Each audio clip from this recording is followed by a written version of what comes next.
Welcome. You're about to hear a story the Marauders never wrote, but someone else had to. This is the tale of Cassian Trimble, a Ravenclaw boy who inherited a fragment of the original map, but his version didn't show where people were. It showed where they could be. Two paths, two fates, one impossible choice. Set during the events of Philosopher'S Stone, you'll witness Norbert's hatching, the chessboard sacrifice, and Harry's final stand. Not from the front lines, but from the shadows where silence speaks loudest. No fame, no glory, just a boy who saved the world by never stepping into the light. Press play and listen closely. Some secrets aren't meant to be told, but they're meant to be heard. Part 1. The Fragment That Trembled. September 1st, 11:03 a.m. Platform 9 3/4. Cassian Trimble didn't believe in fate. He believed in maps. Not star charts, not fortune-telling scrolls, but the kind you could fold, tuck into your pocket, and unfold at the right moment. Especially if they were drawn in ink made from the smoke of ancient candles and signed with 4 names carved into memory. He stood at the edge of the platform, clutching a worn leather case to his chest. Inside wasn't a wand, an owl, or a cat. It was a fragment of parchment no larger than his palm, the last thing left by his grandfather. "Cassian," his mother called, straightening his tie. "Don't wander off, and don't take out that thing." In front of people. He nodded, didn't answer. He knew. This year, Hogwarts would be filled with the boy who lived. Everyone would stare at him. Everyone would whisper. Everyone would forget that other secrets still existed in the world. But Cassian knew something more. His map didn't show where you were. It showed where you could be. And that morning, before leaving home, it had trembled. September 1st, 12:50 p.m. Hogwarts Express, Carriage 3. He found an empty compartment, locked the door, opened the case. The parchment lay on velvet lining, yellowed, edges cracked. At its center, a section of Hogwarts layout, the 3rd-floor corridor, a staircase leading nowhere, and a small door labeled, "Where choice is made twice." But today something had changed. In the corner, once blank, a new line had appeared, thin, shivering, as if just drawn by an invisible quill. It led to a point marked HP. Beneath it, 2 branches. Path A, alive. Stone saved. Shadow retreats. Path B, dead. Stone stolen. Shadow laughs. Cassian swallowed. His fingers trembled. He didn't know who HP was, but he knew his map had never been wrong. And if it showed 2 paths, then someone had to choose. September 1st, evening. The sorting ceremony. "Trimble, Cassian." A hush rippled through the hall. Not because of the name, but because of the surname. Trimble. Like Teddy Trimble, the one who, in the 1970s, had studied alongside the 4 infamous troublemakers, yet never signed the map. Some said he'd helped them. Others whispered he'd betrayed them. Cassian sat on the stool. The hat touched his head.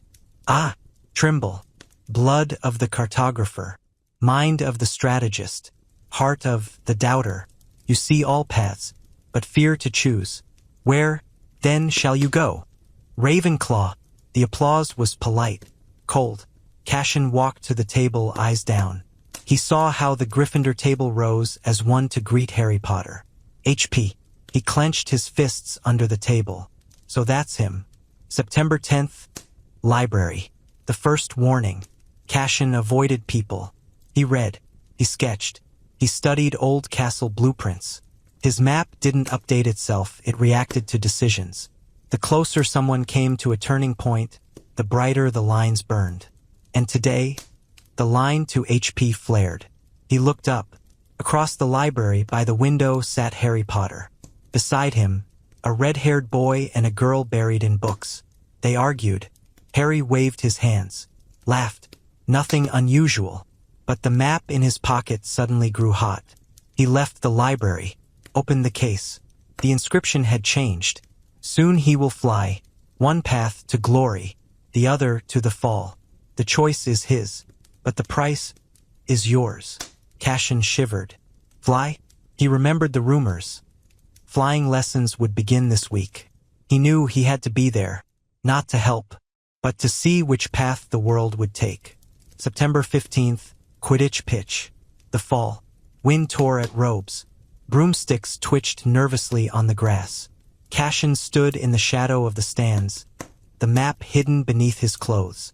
He watched as Madame Hooch demonstrated up, as Draco Malfoy mocked Neville, as Harry rose into the air, effortless, as if born to the sky. Then it happened. Neville flew, lost control, fell. Malfoy snatched the Remembrall, tossed it high. Harry shot after it. Cassian felt the map flare. Not red, not green. Gray. The color of uncertainty. He knew everything would be decided now. If Harry caught the Remembrall, path A. If he fell, path B. Harry Dove caught it, landed on his broom like a pro. Cheers. Shouts. Madame Hooch beaming. Cassian closed his eyes. The map in his hands whispered softly. Path A is open, but path B is not closed. It waits. September 20th, night. Slytherin dungeons. He couldn't sleep. Sat on his bed, staring at the map. Lines pulsed like living veins. Suddenly, a new inscription, deep beneath Hogwarts. Where the dragon breathes fire, the end begins. Or the beginning. Cassian frowned. A dragon? In Hogwarts? He recalled the rumors. Hagrid kept something in his hut. Students whispered it was an egg. He knew he had to watch, because once the dragon hatched, the choice would become inevitable. And this time, it wouldn't be Harry's alone. September 25th, morning. The first decision. Cassian stood by the lake. The map lay across his knees. He'd made his choice. He would not interfere. He would observe, record, remember, because his grandfather had once said, a map isn't for changing the world. It's for understanding what's worth fighting for and when to let go. He folded the parchment, slipped it into the case, but deep down he knew when the time came he would choose, and that choice would change everything. Part 2. The Egg That Knew Two Fates. October 3rd, 9:17 p.m., outside Hagrid's hut. Cassian didn't plan to spy. He'd only meant to walk, to clear his head after another sleepless night. But then he saw them, Harry, Ron, and Hermione, slipping through the pumpkin patch, cloaks pulled tight against the autumn chill. He followed, not out of curiosity, not out of loyalty, but because the map in his pocket had burned the moment Harry left the castle. Now, crouched behind a stack of firewood, Cassian watched through the hut's grimy window. Hagrid sat at his table, beaming like a proud father. In his massive hands, a black, scaly egg, veined with crimson, pulsing like a heart. Norbert, Hagrid whispered, stroking the shell. My little Norbert. Harry leaned forward, eyes wide. Is it safe? Course it is. Hagrid boomed. Dragons is gentle creatures. Really? Just misunderstood. Cassian's fingers tightened around the map. He pulled it from his robe. The parchment was already changing. Where the hut stood on the castle grounds, a new symbol bloomed. A dragon coiled around two diverging paths. Beneath it, in shaky script, hatching night, two fates. Fate 1, dragon flies free, no one harmed, secret kept. Fate 2, dragon panics, fire spreads, Hogwarts burns. Hagrid expelled, Harry exposed. Cassian's breath caught. Exposed? He flipped the map over. On the back, a single line, fresh as blood. The Watcher must choose. Silence or sacrifice. October 10th, midnight, the library again. He couldn't stop thinking about it. For a week he'd watched, waited, listened to rumors swirl. Hagrid's got a dragon. Saw smoke from his chimney. Charlie Weasley's coming. But the map showed something worse. It wasn't just about Norbert. It was about what Norbert's hatching would trigger. If the dragon panicked, if fire touched the forbidden forest, the wards around the third floor would weaken. Just for an hour. Just long enough for something else to slip through. The shadow from the map's other warnings. Cassian pored over ancient bestiaries in the restricted section, thanks to a well-placed Alohomora and a stolen library pass. He learned that Norwegian ridgebacks, when stressed, emit a sonic shriek that shatters magical barriers. He also learned something else. There was a countercharm, a lullaby sung in Old Norse that calmed hatchlings. But it required a drop of the singer's blood and complete silence during the hatching. One mistake, one shout, one spark, and fate too would unfold. He wrote it all in a small notebook, his own map of consequences. October 10th. If Norbert hatches in chaos, the stone is vulnerable. If the stone is vulnerable, HP dies. Path B becomes inevitable, unless someone ensures silence. He closed the book, looked out the window, unless that someone is me. October 23rd, 11:48 p.m., the night of the hatching. The moon hung low, frost silvered the grass. Cassian stood in the tree-line, hood pulled low, map clutched in one hand, notebook in the other. He'd come early, too early, but he couldn't risk missing the moment. Inside the hut, lanterns glowed, shadows moved, then a sound. Not a crack, not a cry, a hum, low, resonant, like a cello string plucked in a cathedral. The egg was waking. Cassian crept closer, pressed himself against the hut's wooden wall, listened. Hagrid's voice, soft as he'd ever heard it. "Easy now, Norbert, easy." Harry's whisper, "It's beautiful." Then a sharp tap. A fissure split the shell. Cassian held his breath. The map in his hand glowed faintly. Not gray, not red, but gold, the color of a choice being made. He knew what came next. In Fate 1, Hagrid would sing the lullaby Charlie had taught him. Norbert would emerge calm. The night would pass in peace. In Fate 2, Hagrid would fumble the words. Norbert would shriek. Fire would leap, and chaos would begin. Cassian's fingers found the small knife in his pocket, the one his grandfather used to cut map parchment. He pricked his thumb, drew a single drop of blood onto the map, whispered the Old Norse lullaby he'd memorized from the bestiary. Sofa, Dreki min, Sofu Ieldi. Sleep, my dragon. Sleep in fire. Inside the hut, Hagrid began to sing. His voice was rough, off-key. Norbert's shell trembled. A second fissure appeared. Cassian sang louder, softly, desperately, through the wall. Engie hissed, Engie greater. No fear, no tears. For a heartbeat, nothing. Then, from within, a soft chirp. Not a shriek, a chirp. The map in Cassian's hand cooled. The gold faded to silver. Fate 1 had held. He sagged against the wall. Tears pricked his eyes. He'd done it. No one would ever know. But the map knew, and so did he.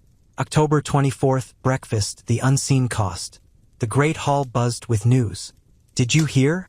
Hagrid's dragon hatched. Charlie Weasley's taking it to Romania. Harry and Ron got detention for sneaking out. Cassian ate his porridge in silence. He watched Harry across the hall, tired, bruised, but alive, smiling at something Ron said. He doesn't know, Cassian thought. He doesn't know how close it was. Then, a new sensation, a pull in his chest, like a thread snapping. He reached into his robe, pulled out the map. The corner where he'd drawn the lullaby was fading, not vanishing, just blurring, as if the ink couldn't hold the memory. He flipped to the page showing Hogwarts. The line marking his own name, C. Trimble, was thinner, fainter. He understood. The map demanded balance. To save a future, he had to lose a piece of himself. Not his life, his presence. From now on, people would look through him, forget his name, misremember his face. He would become unseen, not like Albert Thornhill, afraid to be seen, but erased by choice. He closed the map, looked at Harry one last time, then stood, walked out of the hall. No one called after him. No one even noticed he'd left. October 25th, dawn, the new rule of the map. He sat by the black lake, map open on his lap. The words had changed again. The watcher paid the price. Silence bought time. But the shadow grows stronger. The final choice approaches. When the stone is guarded by mirrors and chess, the watcher must decide.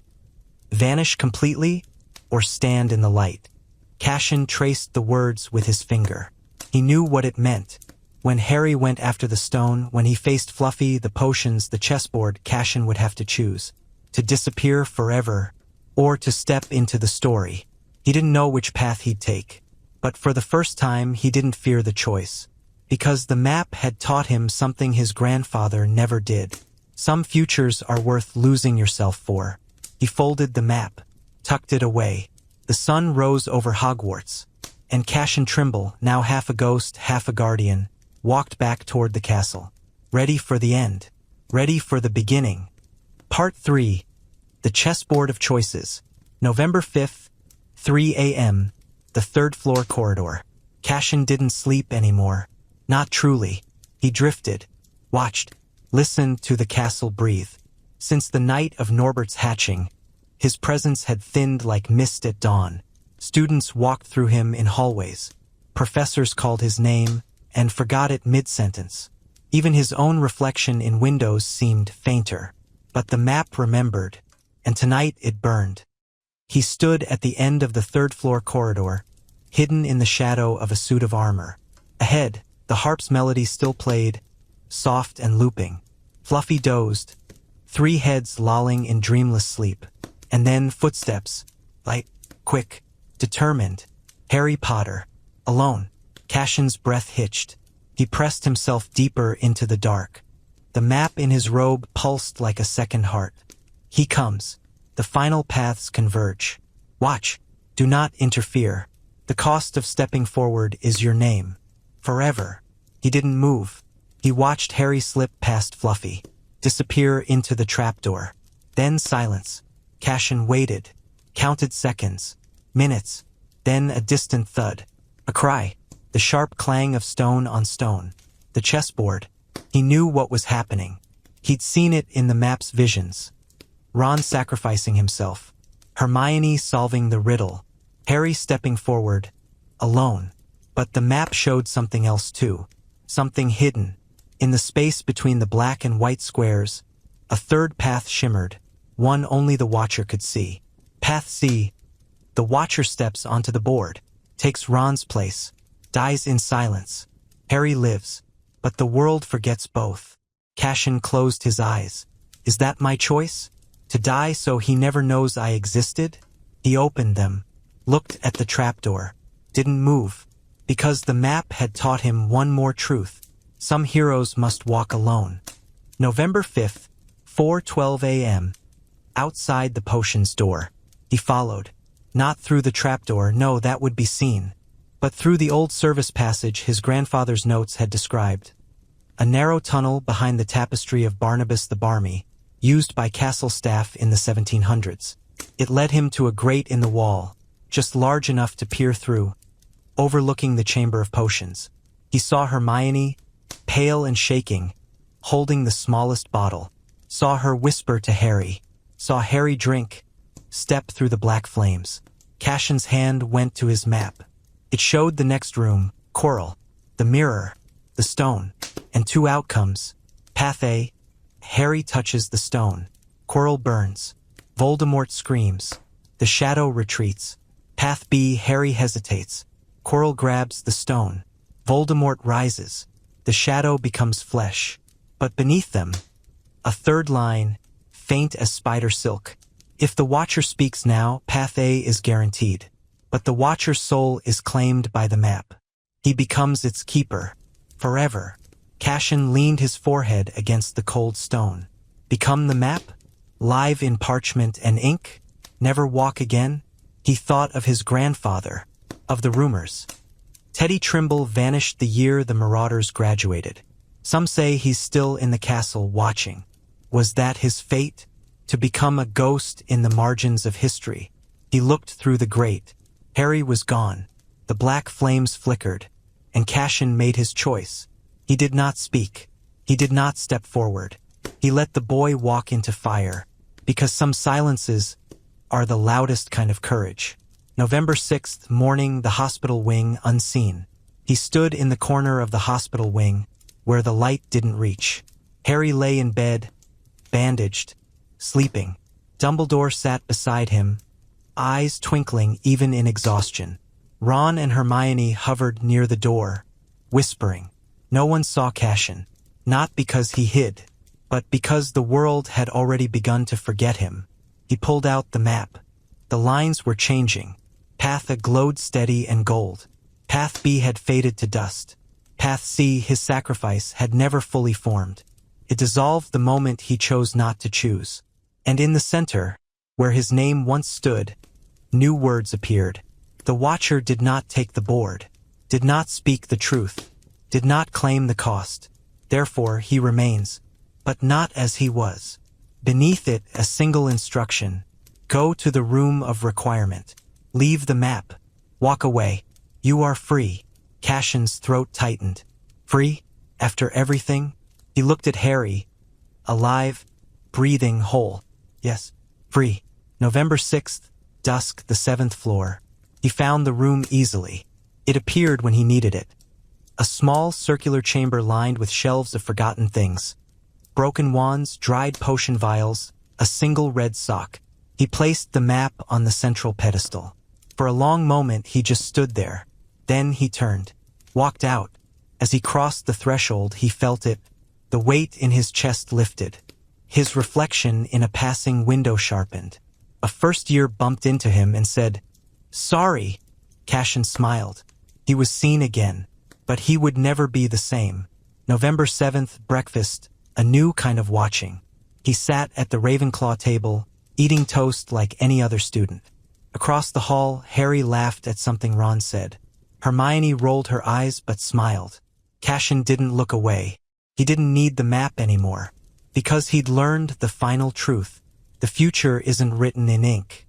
It's written in choices, and the most powerful choice is to let others make theirs. He finished his toast, stood, walked out into the morning sun.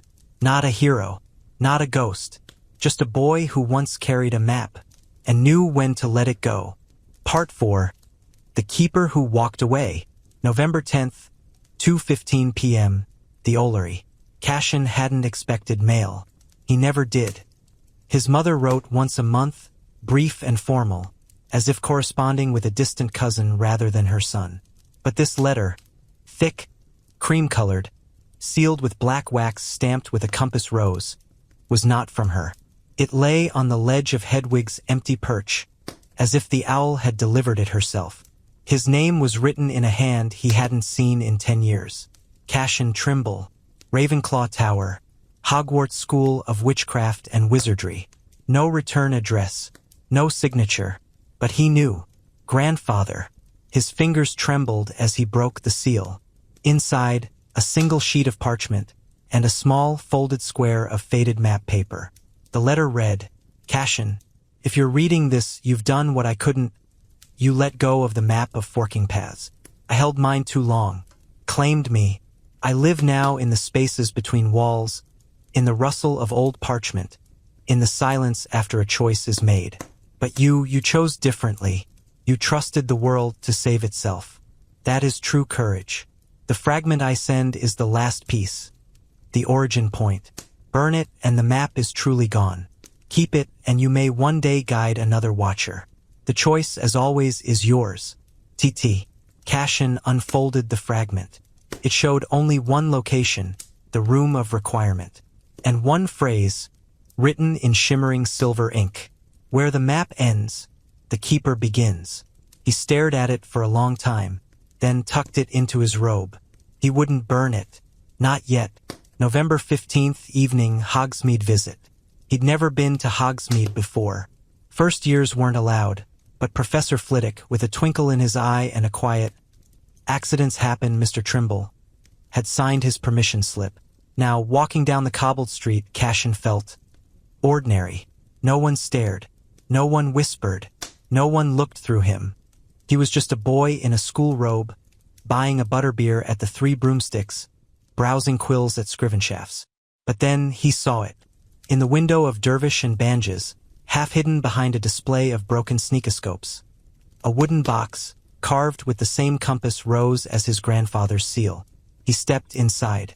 The shopkeeper, an elderly wizard with spectacles perched on his nose, didn't look up from his ledger. Just browsing, Cassian said. Suit yourself, the man muttered. That box has been here 20 years. No one's ever opened it. Says it only opens for a true cartographer. Cassian approached. The box was small, unassuming, but when he touched it, the wood warmed. He lifted the lid. Inside, a vial of black ink, a raven feather quill, and a note. For the next watcher. When the time comes. He closed the box. Didn't buy it, but he knew it would be there. Waiting. November 20th, midnight, the astronomy tower. He couldn't sleep. Not because of nightmares. Not because of fear. But because the castle felt different. Quieter. Deeper. As if it knew he'd changed. He climbed to the astronomy tower, the highest point in Hogwarts, and unrolled the fragment on the stone railing. Moonlight silvered the ink. And then it moved. Not the lines. Not the words. The paper itself rippled like water. A new message formed, letter by letter, as if written by an invisible hand. The stone is safe, but the shadow is not gone. It sleeps, and it dreams of a boy with a lightning scar. Cassian's blood ran cold. Dreams? He'd thought it was over. He'd thought Path A had banished the threat. But the map, this last fragment, knew better. Voldemort would return. And when he did, the map of forking paths would be needed again. He looked out over the grounds. The forbidden forest dark and endless. The lake black as ink. The castle glowing like a beacon. He thought of Harry, laughing at breakfast. Of Ron, snoring in detention. Of Hermione, already planning next year's reading list. They didn't know, but he did. And that was enough. November 25th, afternoon, the library, one last time. He returned the bestiary on Norwegian ridgebacks. Reshelved the book on Old Norse lullabies. Closed the drawer where he'd hidden his notebook. Then he paused. On the table, left by someone careless, lay a copy of Hogwarts. A history. He opened it. Flipped to the index. Found the entry. Trimble, Teddy student, 1971 to 1978. Known for cartographic skill. Disappeared after graduation. Presumed deceased. Cassian smiled sadly. Presumed. He took a quill from his pocket. His own, not the raven feather one, and wrote in the margin, small and neat. Not deceased. Just watching. He closed the book. Left it on the table. Let someone else find it. Let someone else wonder. November 30th, dusk. Platform 9 3/4, early snow. The first snow of winter dusted the platform. Cassian stood near the rear of the train, trunk at his feet, scarf pulled high. He wasn't leaving, not yet, but he liked to watch the castle in winter light, sharp and clean as a new map.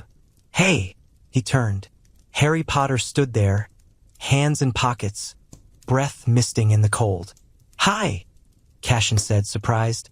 Harry shifted awkwardly. I don't think we've really talked, but I saw you that night, outside the 3rd floor. Cassian's heart stopped. You did. Harry nodded. Just for a second, before I went down. You were in the shadows, watching. Cassian didn't deny it. I was, he said quietly. Harry studied him. Why? Cassian looked at the castle, at the snow, at the tracks leading home. Because someone had to, he said. Harry didn't ask more, just nodded, as if that was answer enough. Then he smiled, small, real, grateful. Thanks, he said, and walked away. Cassian watched him go, then reached into his robe, touched the fragment. It was warm, not burning, just alive. He knew now. He wasn't free of the map. He was its keeper.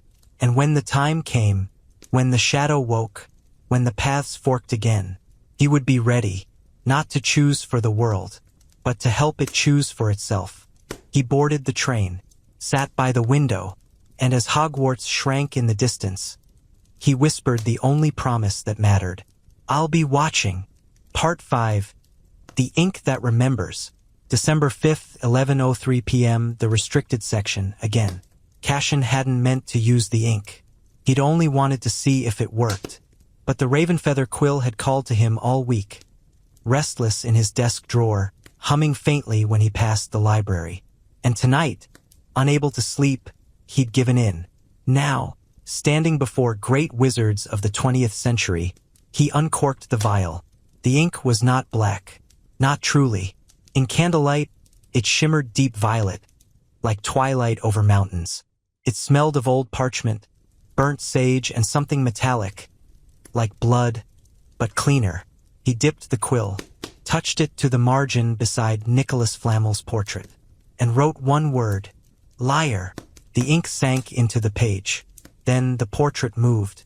Not its eyes, not its smile, its mouth. Flamel's painted lips parted. A whisper, dry as dust, slithered from the page. He did not create it alone. Cassian stumbled back. The book snapped shut. On the cover, new words bloomed in violet ink. The stone was born of two minds. One sought life, the other immortality. Cassian's heart hammered. Two minds? He'd read every public record, every biography. Flamel was always alone, but the ink knew better. And if the ink knew this, what else had been hidden? December 10th, midnight, the pensive of pages. He returned every night, not to steal, not to spy, to listen. He learned the ink's rules. It only worked on books that had witnessed truth. It revealed what was deliberately omitted, not what was unknown. And it demanded a memory in return, a small one, like the taste of last summer's strawberries, or the sound of his mother's laugh when he was 5. He didn't mind paying, because what he found was worth more. In Defensive Magical Theory, he wrote fear, and the book whispered, Dumbledore fears not death, but loneliness. In A History of Magic, he wrote secret, and the pages rustled. The chamber was not Slytherin's only gift. He left a key in the stones, but the Flamel mystery haunted him. He scoured every text mentioning the Philosopher's Stone, until on December 10th he found it, tucked behind Alchemy for Beginners. A slim, unmarked volume bound in dragonhide. No title, no author, only a symbol on the cover. 2 serpents coiled around a flame. He opened it. The first page read, To my partner whose name history erased, you sought to heal the sick. I sought to conquer death. We built a miracle, and it tore us apart. NF. Cassian's breath caught. Flamel had a partner, and someone had erased them from every record. He dipped the quill, wrote in the margin, Who were you? The ink spread like smoke. Then words formed, not in Flamel's hand, but in a delicate, looping script. Alara Thornhill, 1889 to 1926. She gave the stone its heart.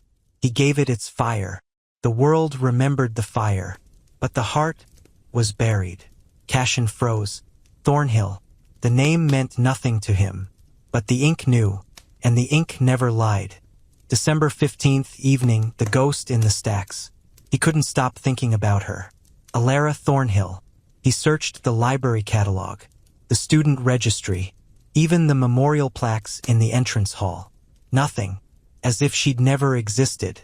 But that night, as he reshelved magical artifacts of the 19th century, a voice spoke behind him, soft, ancient, tinged with sorrow. You found her. Cassian turned. No one was there, but the air shimmered, like heat off stone. Then a figure formed, not solid, not quite a ghost, more like a memory given shape. A woman in old-fashioned robes, eyes kind but weary, fingers stained with ink. I am Alara, she said, or what remains of her. Cassian didn't run. You're in the books? She smiled faintly. I bound my soul to the truth. When they erased my name, I hid in the margins, in the ink, in the silence between words. Why? He asked.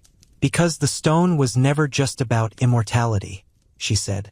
It was about balance, life and death, giving and taking. Flamel forgot that, and the world paid the price. She drifted closer. You have the ink. You have the quill. You are the new keeper. Cassian swallowed.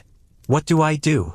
Remember, she said, when the shadow returns, and it will, the stone's true power lies not in making life, but in honoring death. Then she faded, leaving only the scent of sage. and a single violet drop of ink on the floor. December 20th, dawn, the choice of memory. He stood in the room of requirement. The wooden box from Dervish and Banges sat open on the table. Inside, the ink, the quill, and Alara's dragonhide book. He knew what he had to do.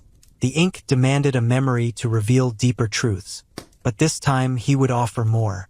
He pricked his finger, let a drop of blood fall into the ink, then wrote on the title page of Alara's book.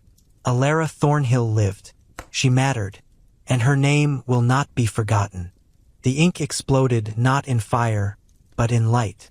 Violet radiance filled the room, and on every shelf, in every book that had ever mentioned the Philosopher's Stone, her name appeared, in the margins, in footnotes, in dedications. History had been rewritten, not by force, but by remembrance. When the light faded, Cassian was alone, but he felt her presence. Warm, grateful, finally at peace. He closed the box, tucked it under his arm, walked out into the snowy morning. He wasn't just a watcher anymore. He was a keeper of names. And in a world that loved heroes, he would be the one who remembered the forgotten. Part 6. The Name in the Snow. December 22nd, 9 a.m. The Ollery, again. The letter came at dawn. Not by school owl. Not by post. By raven. It perched on the windowsill, eyes black and depthless. A scroll tied to its leg with silver thread. When Cassian approached, it didn't flee. It simply dropped the scroll at his feet and vanished into the winter sky. The parchment was cold to the touch. No seal, no signature, just a single line, written in sharp, precise script. The records have been altered. The Department of Mysteries investigates. Cease your work, or be erased. Cassian's blood turned to ice. They knew. He'd thought the room of requirement was safe, that rewriting history in books would go unnoticed. But the ministry had warded the official archives, and the moment Alara's name appeared in even one sanctioned text, the alarm had sounded. He looked out over the grounds, and there, near the greenhouses, stood a figure in deep gray robes, face hidden by a hood, watching the castle like a hawk. An unspeakable. Not here for Harry, not here for the stone, here for him. December 23rd, afternoon, the unspeakable in the hall. Her name was Aurelia Vane. She introduced herself to Professor Dumbledore as a historical integrity auditor. Polite, calm, carrying a briefcase that hummed faintly, like a trapped storm.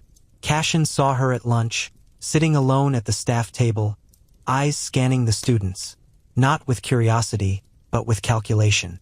He felt her gaze linger on him, just for a second, long enough to know she'd found him. That afternoon, he passed her in the corridor. She didn't stop him, didn't speak, but as he walked by, she whispered, so low only he could hear, "The ink you used, it's Thornhill's, isn't it? I thought that bloodline was extinct." Cassian froze.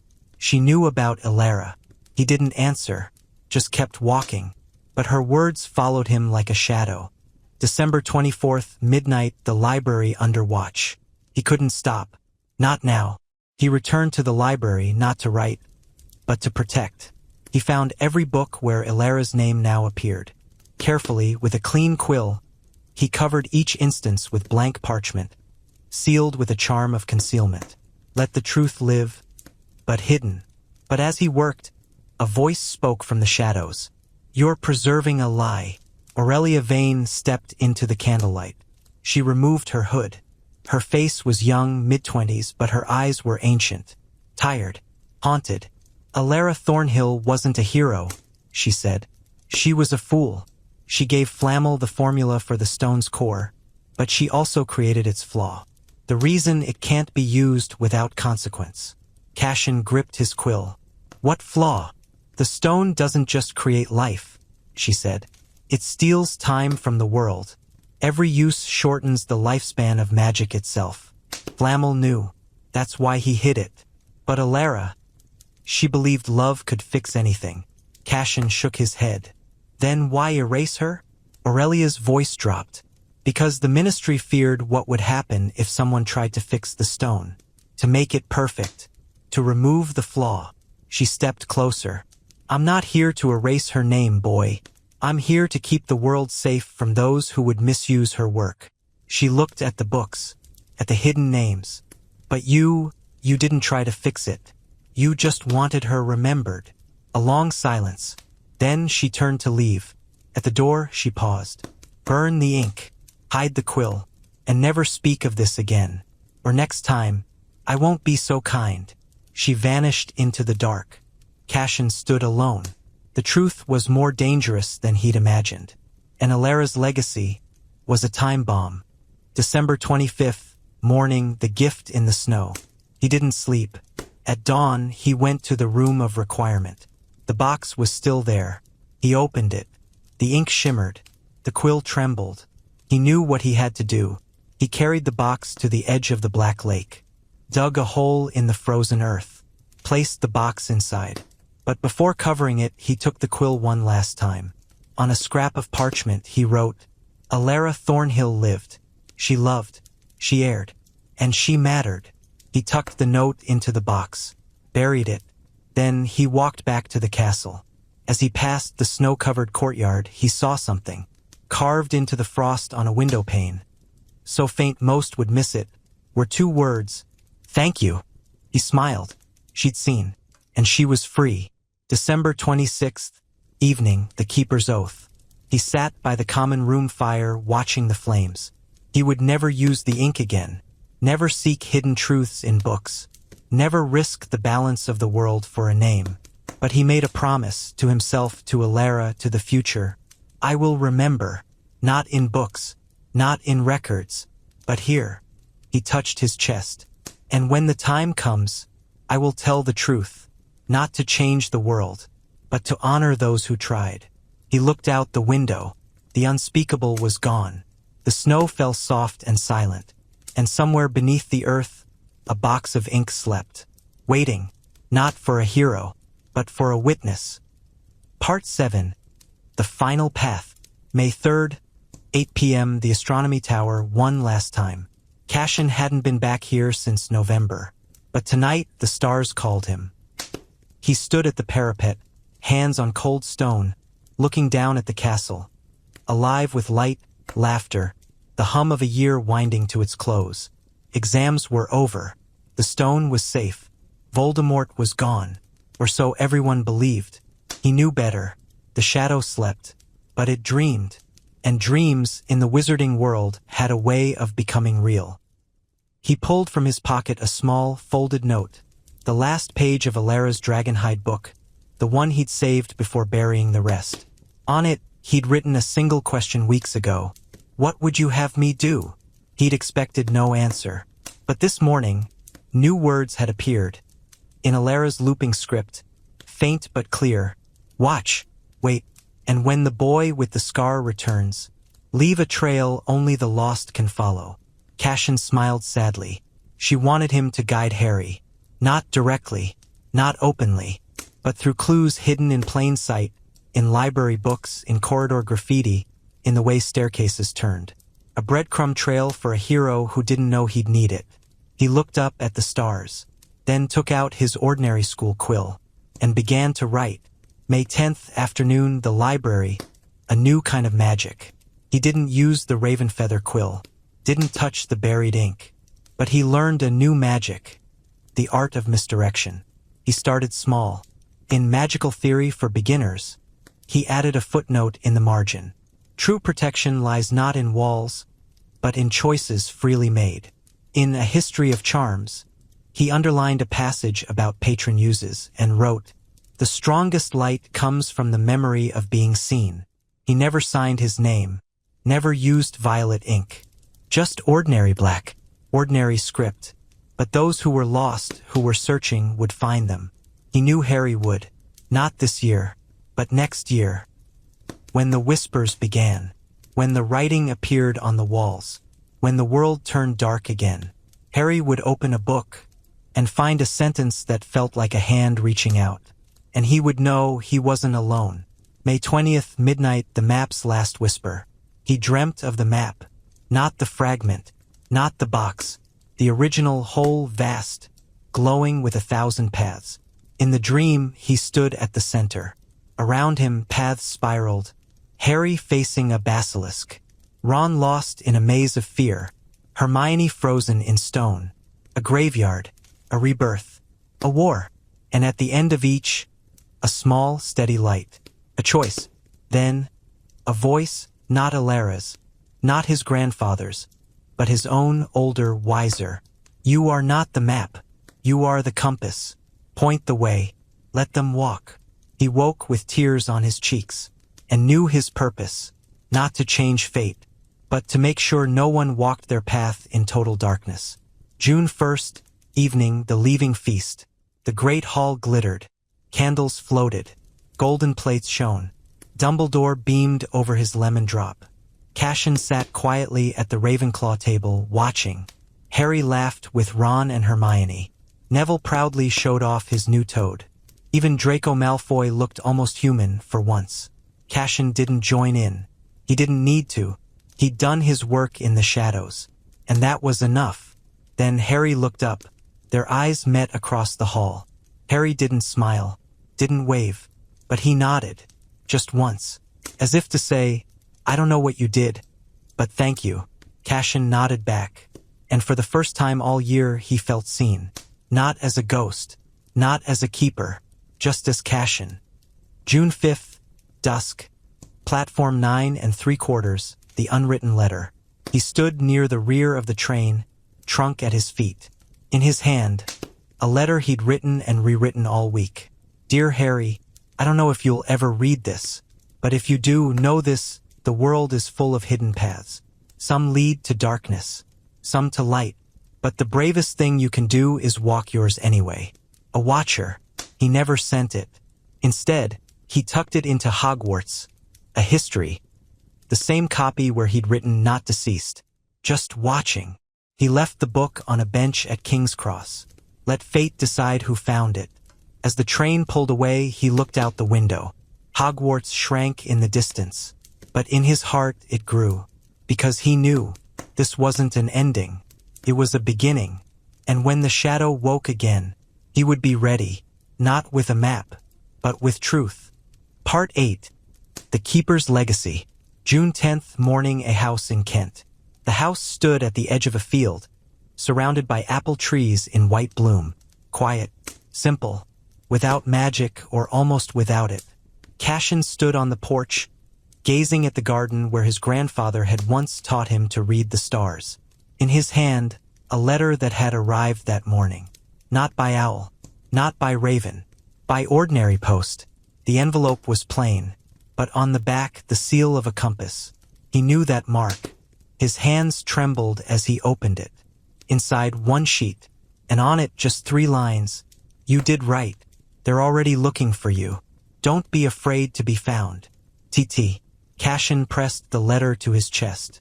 His grandfather was alive, and he was proud. June 15th, noon, the woods behind the house. He couldn't stay indoors. He returned to the woods, the same ones where, as a child, he'd drawn maps on tree bark. Now he knew maps aren't in parchment. They're in memory, in choice, in the courage to remember. He took an ordinary quill, an ordinary notebook, and began to write, not for himself, for those who would come after. If you're reading this, you see paths others don't. Don't be afraid. Don't hide. Just be where you're needed. Sometimes it's enough to stand in the shadows, so someone else can find the light.